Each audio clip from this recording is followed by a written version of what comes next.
یوم جس دن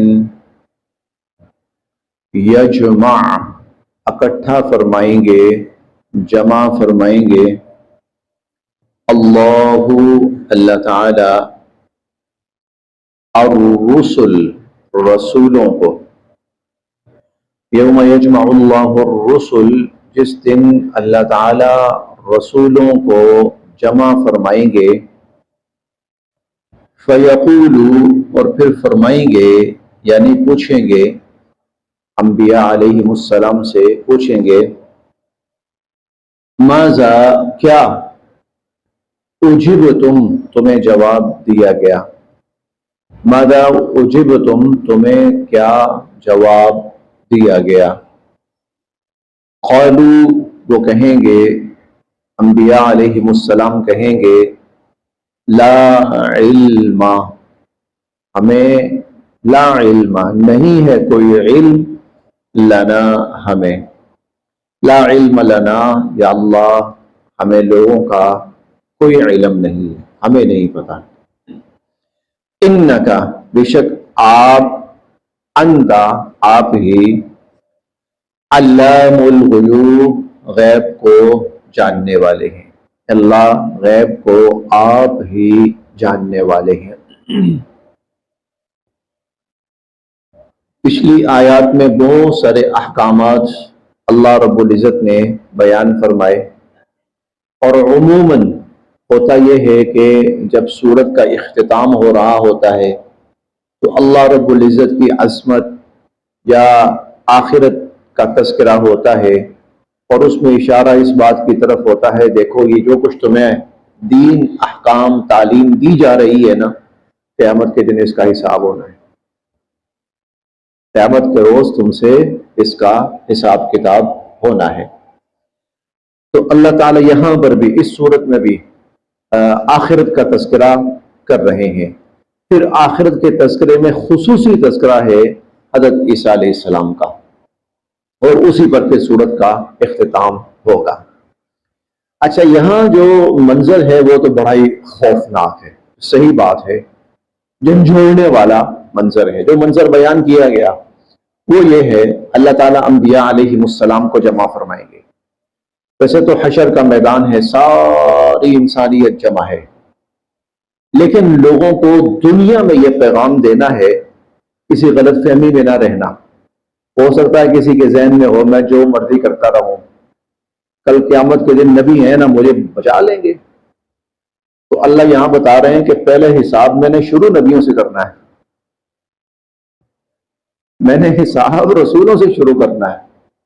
یجمع اللہ پاک انبیاء علیہ السلام کو الگ سے جمع فرمائیں گے، یجمع اللہ الرسل ہے نا، اللہ تعالیٰ انبیاء علیہ السلام کو، رسولوں کو اکٹھا فرمائیں گے، جمع فرمائیں گے، یعنی یہ جماعت انبیاء علیہ السلام کی، رسل کی الگ اکٹھی کی جائے گی۔ ان سے پوچھا جائے گا، ہاں جی بتائیے، ہم نے آپ کو ذمہ داری دی، نبوت دی، کتاب دی، رسالت دی، شریعت دی، سب کچھ، لوگوں کا رد عمل کیا تھا، لوگوں کا طرز عمل کیا تھا؟ اب انبیاء علیہ السلام کا جواب بڑا عجیب ہے، کہیں گے لا علم لنا، ہمیں نہیں پتہ یار۔ کیسے ہو سکتا ہے یہ، کیسے ہو سکتا ہے؟ انبیاء علیہ السلام کریں ہمیں نہیں پتا؟ بھائی آپ پر لوگ ایمان لائے یا نہیں ایمان لائے تو آپ کہہ سکتے ہیں کہ یا اللہ ہاں فلاں فلاں یا اتنے لوگ 50% یا 10% یا 1000 یا 2000 لوگ وہ ایمان لائے اور باقی ایمان نہیں لائے، کہہ سکتے ہیں انبیاء علیہ السلام۔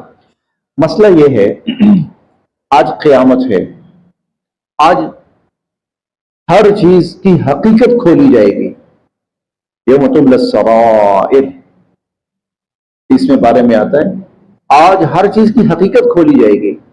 انبیاء علیہ السلام کہتے ہیں جی وہ ایمان لائے تھے، ہو سکتا ہے وہ ایمان نہ لائے ہوں، ہو سکتا ہے وہ ایمان نہ لائے ہوں، کیونکہ ظاہراً نبی بتا سکتا ہے نا یہ صاحب ایمان تھے۔ دل کا معاملہ، آج تو بھئی فیصلے دل پہ ہوں گے، دل کی کیفیت کیا تھی؟ لا علم لنا، ہمیں تو نہیں پتا۔ ہم پڑھیں گے انشاءاللہ، یہی کل امید ہے کہ ہم پڑھیں گے۔ عیسیٰ علیہ السلام سے جب سوال ہوگا نا عیسیٰ علیہ السلام کہیں گے یا اللہ میں تو غیب نہیں جانتا تھا. یہ میں دکھاتا ہوں، یہ آیت نمبر 116 ہے. کہتے ہیں کہ ان کن تو قلتہ فقد علمتا، اللہ یہ جو کچھ لوگوں نے میرے بارے میں باتیں کہی نا، میں نے نہیں کہی تھی ان کو. اگر میں نے کہی ہوتی تو آپ کو پتا ہوتا. تعلم ما فی نفسی ولا، میرے دل میں جو کچھ ہے وہ آپ جانتے ہیں. میرے دل میں جو کچھ ہے، کیوں؟ آج دلوں کی بات ہے، آج دلوں پہ فیصلے ہونے ہیں. آج دل کھولے جائیں گے، سامنے لائے جائیں گے. تو انبیاء علیہ السلام کہیں گے کہ لا علم لنا، ان کے اندر کیا تھا، ان کے دلوں میں کیا تھا کیا نہیں تھا، اے اللہ ہمیں اس کا کوئی علم نہیں. انک انت علام، کیونکہ وہ جو غیب ہے دلوں کے اندر کیا ہے وہ تو آپ ہی جانتے ہیں. اسی لیے حضور علیہ الصلوۃ والسلام کا ایک عجیب فرمان ہے.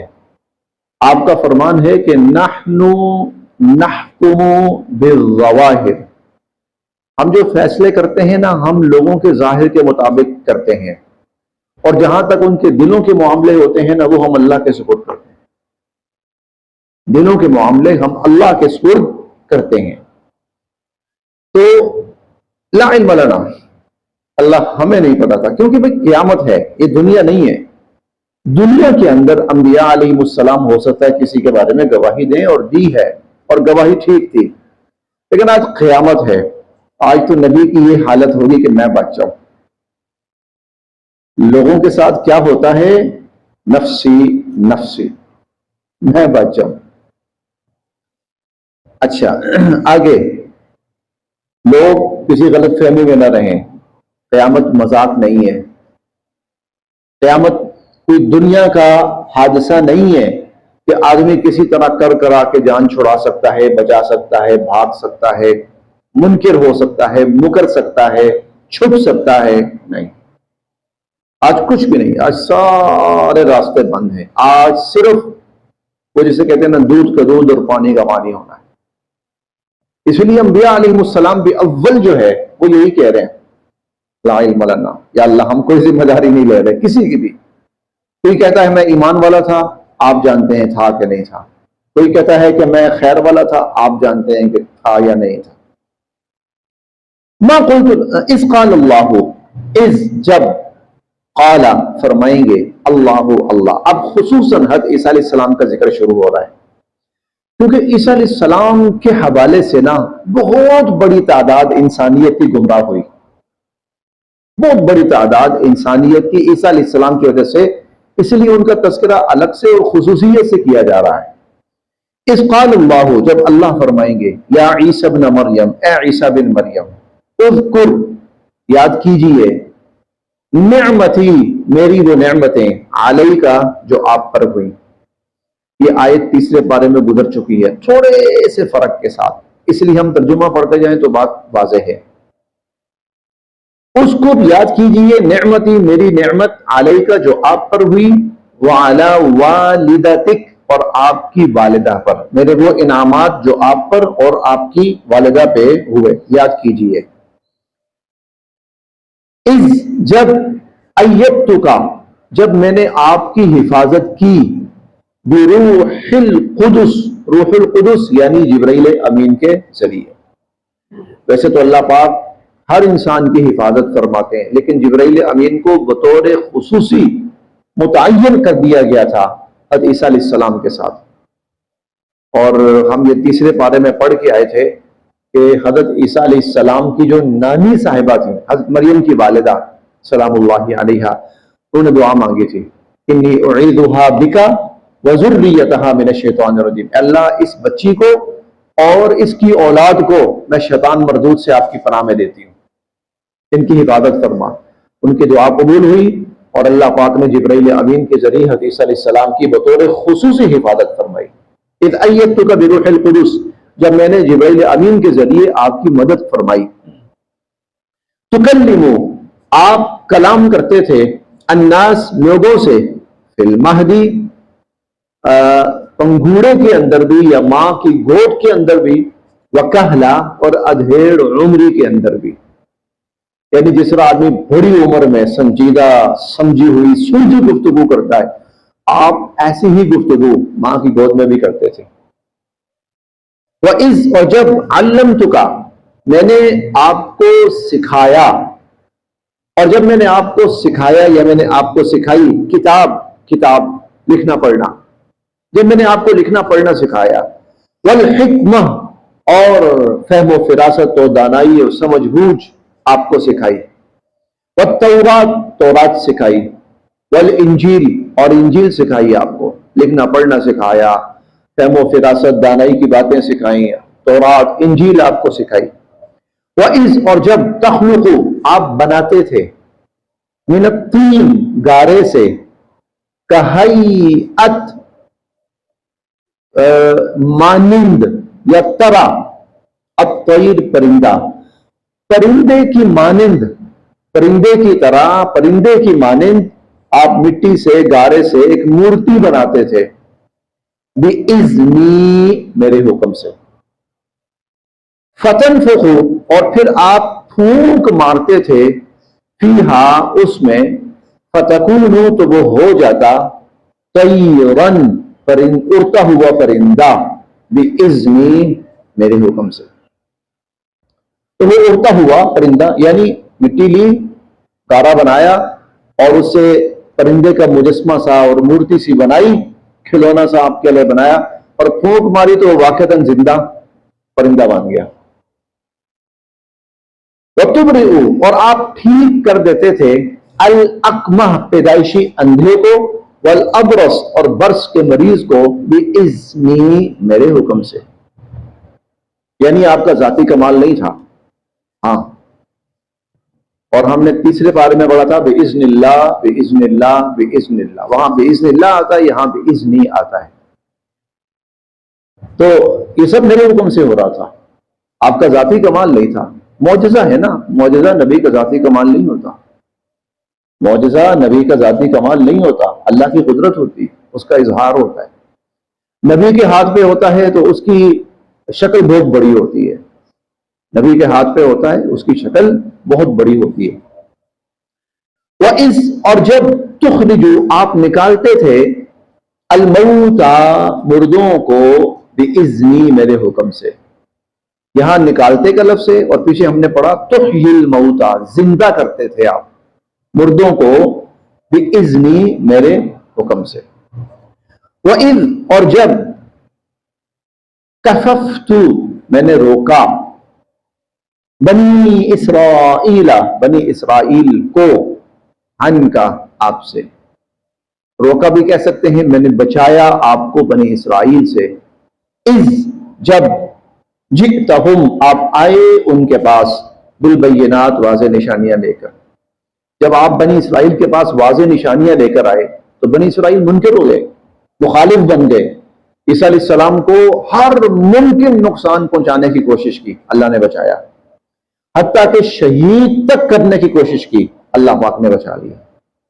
وَإِذْ كَفَفْتُ بَنِي إِسْرَائِيلَ عَنْكَ اور جب میں نے بنی اسرائیل سے آپ کو بچایا، اِذْ جِئْتَهُمْ بِالْبَيِّنَاتِ جب آپ ان کے پاس واضح نشانیاں لے کر آئے، فقال کہنے لگے، الَّذِينَ وہ لوگ، كَفَرُوا مِنْهُمْ جو ان میں سے کافر تھے، جو ان میں سے کافر تھے، وہ کہنے لگے، ان هذا نہیں ہے یہ، الا مگر سحر مبین کھلا جادو، یعنی جو معجزات تھے بجائے معجزات ماننے کے وہ کہنے لگے یہ تو جادو ہے، اس لیے کہ اگر اس کو معجزہ مان لیں تو پھر عیسیٰ علیہ السلام کو نبی ماننا پڑے گا، معجزات کا ظہور نبی کے ہاتھ پہ ہوتا ہے، اب عیسیٰ علیہ السلام کو نبی نہیں مانتے، اس لیے اس کو وہ کہنے لگے کہ یہ معجزہ نہیں ہے بلکہ یہ تو جادو ہے۔ فقال الذین کفروا منہم جو ان میں سے کافر تھے وہ کہنے لگے، ان ھذا الا سحر مبین یہ تو کھلا جادو ہے۔ وَإِذْ اور جب اوحیت میں نے وحی بھیجی، حکم بھیجا، الی الحواریین حواریین کی طرف، حواریین حضرت عیسیٰ علیہ السلام پر جو لوگ ایمان لائے ان کے صحابہ، ان آمنوا کہ ایمان لاؤ، بی مجھ پر، و برسولی اور میرے رسول پر، ظاہر ہے عیسیٰ علیہ السلام کے ذریعے پیغام پہنچا ان تک، عیسیٰ علیہ السلام نے اللہ تمہیں یہ حکم دے رہے ہیں کہ اللہ پر بھی ایمان لاؤ اور مجھ پر بھی ایمان لاؤ.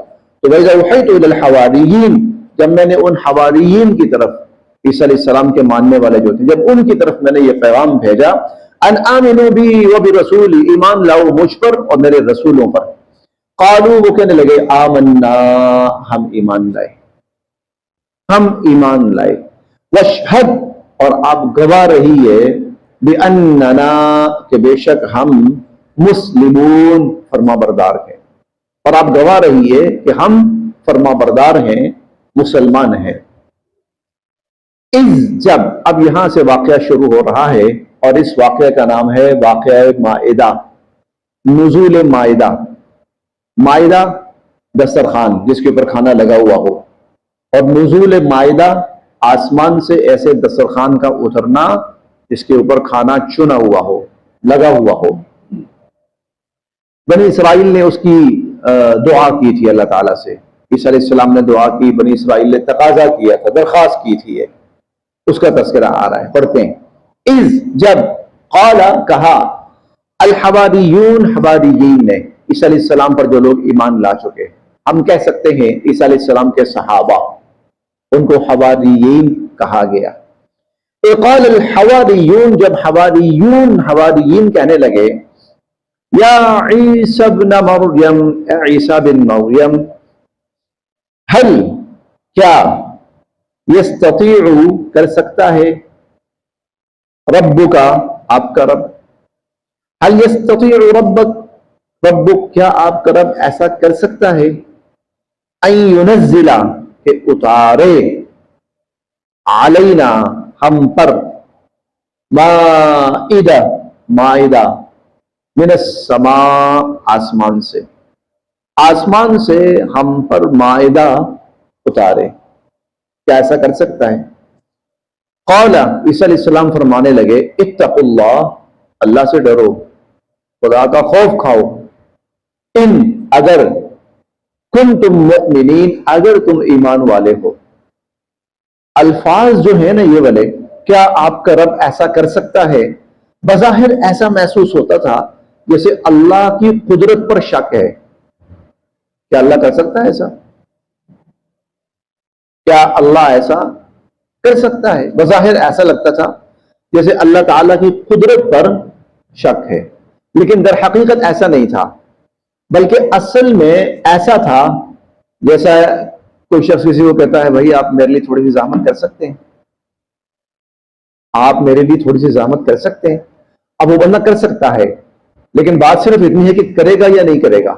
کر سکتا ہے لیکن کرے گا یا نہیں کرے گا. تو بنی اسرائیل یہی کہہ رہے ہیں، حواریین یہی کہہ رہے ہیں کہ کیا آپ کا رب ہمارے لیے ایسا کرے گا؟ کیا وہ مناسب سمجھتا ہے ہمارے لیے ایسا کرے؟ لیکن عیسیٰ علیہ السلام یہ سمجھے کہ شاید وہ اللہ کی قدرت کے بارے میں شک کا اظہار کر رہے ہیں. کیا اللہ کی قدرت ہے کہ ایسا کر سکے؟ قال اتقوا اللہ، فرمانے لگے اللہ سے ڈرو، ان کنتم مؤمنین، اگر تم ایمان والے ہو. قالوا، وہ کہنے لگے، نريد، ہم یہ چاہتے ہیں، ان نأکل، کہ ہم کھائیں، منہا، اس سے، ہم یہ چاہتے ہیں کہ ہم کھائیں، وتطمئن، اور مطمئن ہو، قلوبنا، ہمارے دل، وتطمئن قلوبنا، اور ہمارے دل اور مطمئن ہو جائیں، ونعلم، اور ہم یقین کر لیں، ان قد صدقتنا، کہ آپ نے ہم سے جو فرمایا سب سچ ہے، اور تاکہ ہم یہ یقین کر لیں کہ آپ نے جو فرمایا سچ فرمایا. وَنَكُونَ، اور ہم ہوں، عَلَيْهَا، اس پر، من الشاہدین، گواہی دینے والوں میں سے، ہم گواہی دینے والوں میں سے بنے. اس جواب کا حاصل یہ ہے جناب، ہم چاہتے ہیں کہ ہم اپنا سارا وقت اللہ کے دین کی خدمت کے لیے، اللہ کے دین کے پھیلانے کے لیے، دعوت و تبلیغ کے لیے سارا وقت وقف کر دیں، ساری زندگی، اور کھانے کا کوئی ایسا اللہ بندوبست کر دیں، بس تھوڑا سا کھانا مل جائے اور ہم کھا لیں اور ہم مطمئن ہو جائیں، ہمارے دل مطمئن ہو جائے. اور کل کو کوئی کہتا ہے نا، کون سے نبی کس کو نبی کہہ رہے ہو؟ ہم کہیں بھائی اور ہمارے تو سامنے اس نبی نے دعا کی اور اللہ نے اس کی برکت سے آسمان سے کھانے اتارے. شاید انہوں نے کہیں پڑھا بھی ہوگا، یقیناً پڑھا ہوگا کہ بنی اسرائیل کے اوپر موسیٰ علیہ السلام کے ہاتھوں وہ منو سلوہ اترا. سوچنے لگے یا اللہ کوئی ایسا منو سلوہ ہم پر بھی گزرا ہے، کیا ہی اچھا ہو. بابرکت ترین کھانا اللہ پاک اپنی طرف سے تیار کر کے ہمارے لیے بھیجیں. ہمارا اور جو کھانا ہوتا ہے نا، کھانا تو یہ جتنا پاکیزہ ہوگا، جتنا پاکیزہ ہوگا اتنا انسان کے اندر نیکی، خیر، بھلائی کے جذبات پیدا ہوں گے. نیکی، بھلائی کے جذبات جتنا پاکیزہ کھانا ہوگا. جی اسی لیے حضور صلی اللہ علیہ وسلم بہت اہتمام فرماتے تھے کوئی مشتبہ چیز اندر نہ جانے پائے. کوئی مشتبہ، ایک دفعہ آپ نے کوئی دودھ پی لیا اور پتہ چلا کہ نہیں یہ دودھ تھوڑا سا مشتبہ تھا، آپ نے حلق میں انگلیاں ڈال کے قے کی اور اس کو باہر نکالا، اور پھر فرمایا کہ اگر کوئی شخص حرام کا ایک لقمہ کھائے نا 40 دن تک اللہ اس کا کوئی عمل قبول نہیں فرماتا. یہ جو ہم کھاتے ہیں نا، اس کا ہمارے اخلاق پر، ہمارے کردار پر، ہمارے مزاج پر، ہماری عادات پر، ہمارے ایمان پر بڑا اثر پڑتا ہے، بہت اثر پڑتا ہے. اچھا یہ جو اللہ نے کہا ہے کہ جس پر اللہ کا نام نہ لیا جائے نہ کھاؤ، فرق پڑتا ہے نا، فرق پڑتا ہے نا. اب جو اللہ نے کہا ہے کہ فلاں فلاں چیز نہ کھاؤ، فلاں جانور نہ کھاؤ، اللہ آپ نے خود تو پیدا کیا ہے، پیدا بھی خود کر رہے ہیں، ہمیں کہہ رہے ہیں نہ کھاؤ. بھائی اس سے تمہارے مزاج، طبیعت، اخلاق، عادات پہ فرق پڑے گا، نقصان ہوگا تمہیں، اسی لیے نہ کھاؤ. یہ جو درندے ہیں نا، درندے جتنے بھی ہیں اللہ نے منع فرمایا وہ نہیں کھانے. درندے جتنے بھی ہیں وہ منع فرمائے، چیر پھاڑ کرنے والے. کیوں؟ نتیجہ کیا ہوگا؟ انسان کے اندر درندگی پیدا ہوگی. اللہ تعالیٰ نے زہریلے جانور منع فرمائے نہیں کھانے. کیوں؟ انسان زہریلا ہو جائے گا. اللہ پاک نے خاص طور پر جو خنزیر ہے اس کا تو بہت ذکر کیا، اس کے اندر بہت ساری عادات ہیں. ان میں سے ایک عادت جو بہت گندی ہے، بہت گندی ہے، وہ یہ کہ جانوروں میں سے سب سے بے حیا جانور خنزیر ہے. سب سے بے حیا جانور. جانوروں کے اندر بھی نہ کوئی تھوڑی بہت شرم ہوتی ہے کہ شہوت جو ہے اس کے ساتھ پوری کرنی اور اس کے ساتھ پوری نہیں کرنی. جانوروں میں تھوڑی سی حس ہوتی ہے، یہ والی ماں ہے، یہ باپ ہے، یہ بھائی ہے، یہ حس ہوتی ہے جانوروں کے اندر. خنزیر واحد جانور ہے جو اس حص سے محروم ہے. وہ ماں کے ساتھ بھی کرتا ہے، باپ کے ساتھ بھی ان کا چلتا رہتا ہے، بہن بھائیوں کا بھی کوئی حیا نہیں اس جانور. سب سے بے حیا ترین جانور. اس لیے جو قوم کھا رہی ہے آپ دیکھ لیں، وہ بہن بھائی والے تاثر سے بھی اب آگے چلے گئے. وہ کہتے ہیں کیا فرق پڑتا ہے. تو لیکن جو کھانا پاکیزہ ہوگا، جتنا پاکیزہ ہوگا کھانا اتنا ہی زیادہ انسان کے اندر نور پیدا ہوگا، برکت پیدا ہوگی، بہادری پیدا ہوگی. یہ افغانستان کا واقعہ ہے، تھوڑا سا پرانا واقعہ ہے. یہاں پر امیر عبد الرحمان کی حکومت رہی، اور یہ امیر عبد الرحمان یہ انگریزوں کے ساتھ بڑا جہاد کرتا رہا ہے. یہ انگریزوں کے ساتھ غالباً یہ 1893 یہ اس کا ٹائم تھا. 1893 سے شاید 1920 تک اس قسم کا ٹائم اس کا تھا. امیر عبد الرحمان کے نام سے وہ معروف تھا، افغانستان کا بادشاہ تھا. تو اس نے اپنے بیٹے کو نا لشکر دے کے بھیجا کہ جاؤ اور جا کر نا مقابلہ کرو فلاں جگہ. اچھا اس کو نا اطلاع ملی کہ بیٹے کو شکست ہو گئی اور وہ شکست کھا کرنا واپس آ رہا ہے. اسے یہ اطلاع ملی اور پریشان گھر آیا. تو بیوی نے اس کو دیکھا کہ کیا بات ہے، خیریت ہے؟ بہت پریشان سے. کچھ نہیں، بس بتاؤ صحیح، خیر ہے. اس نے بتایا اس طرح مجھے اطلاع ملی ہے کہ میرا بیٹا جو ہے نا وہ شکست کھا کر تو واپس آ رہا ہے. میرے لیے بڑی جو ہے نا شرم کی بات ہے کہ میرا بیٹا شکست کھا کر میدان چھوڑ کر آ رہا ہے. اس نے کہا یہ خبر جھوٹی ہے. میں کہا بھائی ہمارے ادارے ہیں انٹیلیجنس سے، اس نے ہمیں اطلاع دی۔ ان کا سب نے جھوٹ بولا ہے۔ اگر تم یہ کہو نا کہ اس نے گولی کھائی ہے مر گیا، میں مان لوں گی، اور اگر یہ کہو کہ میدان چھوڑ کر شکست کھا کے، میں نہیں ماننے لگی۔ وہ پہلے ہی دماغ خراب تھا، اس نے کہا اس کے ساتھ فضول کی بحث کرنے کا فائدہ کوئی نہیں۔ خیر 2-3 دن گزرے، اطلاع ملی جی وہ پہلی اطلاع جھوٹ تھی۔ وہ ماشاءاللہ فتح یاب ہو کر دشمن کو شکست دے کر واپس آ رہا ہے۔ اچھا اب خوشی خوشی گھر آیا، چہرے پہ خوشی ہے، تو بیوی نے پوچھا اب کیا ہوا، بڑے خوش ہو؟ کہا وہ جو پہلی اطلاع تھی نا وہ جھوٹی تھی، اور بیٹا صحیح سلامت ہو، جب میں پہلے ہی کہا تھا۔ اچھا اسے اب تھوڑا سا نا احساس ہو، میں کہا تم نے کیسے کہا تھا؟ وہ کہا بس ہاں نہیں، انہوں نے اب بتاؤ مجھے بات کیا ہے؟ میں کہا بات یہ ہے جب میرے پیٹ میں آیا تھا نا، میں نے تہیہ کر لیا تھا حرام تو حرام، کوئی مشکوک چیز بھی اپنے اندر نہیں آنے دینی، نہیں میں نے کھانی۔ اور جب بھی میں نے پھر جب پیدا ہوا جب بھی دودھ پلایا، میں نے پہلے کوشش کی میں باوضو ہوں۔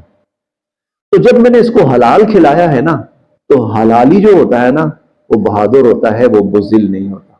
وہ سینے پہ گولی کھاتا ہے، وہ پیٹھ پھیر کے نہیں بھاگتا۔ تو یہ اثرات ہیں خون کے، دودھ کے، پاکیزگی کے، خوراک کے۔ وہ کہنے لگے ہم چاہتے ہیں ان نأکل منها وتطمئن قلوبنا، تطمئن قلوبنا، یہ بہت بہت گہرا جملہ ہے۔ وتطمئن قلوبنا، جب ہم حلال کھائیں گے اللہ کی طرف سے، وہ ہمارے دلوں کو ایسا اطمینان بخشے گا، ایسا یقین بخشے گا کہ ویسا اطمینان اور یقین نہیں ملنے والا۔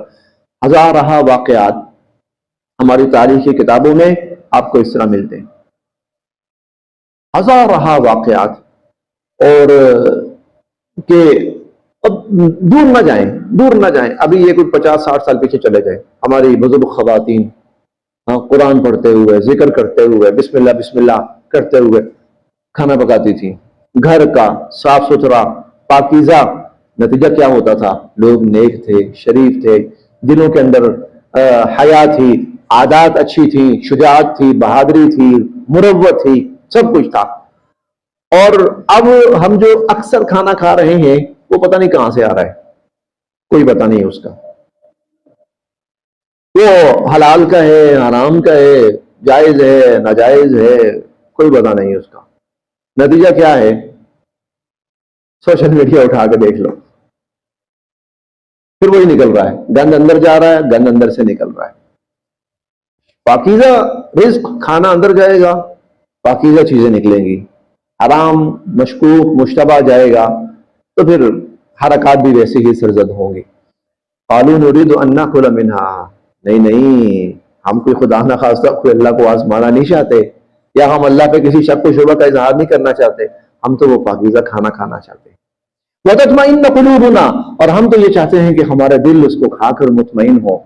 ونعلم ان قد صدقتنا، اور آپ جو کچھ کہہ رہے ہیں نا اس پر ہمارا یقین اور بڑھ جائے۔ وَنَكُونَ عَلَيْهَا مِنَ الشَّاهِدِينَ، اور کل کو اور لوگوں کے سامنے بھی ہم اس کی گواہی دینے والے بنیں۔ آج ہم یہیں تک پڑھ رہے ہیں، باقی انشاءاللہ کل۔